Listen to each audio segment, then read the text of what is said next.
darating na halalan, isulat lang ang pangalan.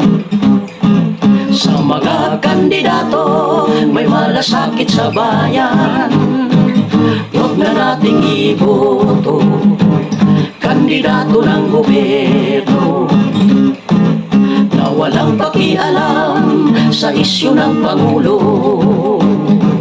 Mag-ingat tayo at huwag na tayong magpaloko, at maging matalino sa ating pagboto.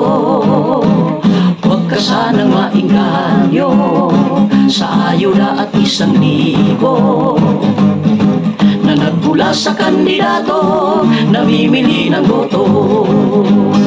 Sa darating na halalan, sana wag nating hayaan na mananalo tulisan ng bayan. Huwag na nating iboto mga kurakot sa gobyerno, dahil kawawa ang mga ordinaryong Pilipino.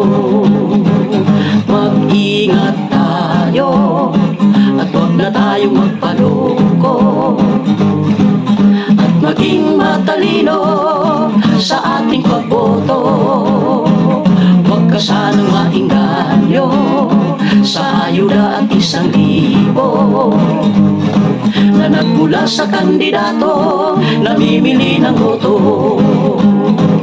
Mag-ingat tayo at huwag na tayong magpaloko, at maging matalino sa ating pagboto.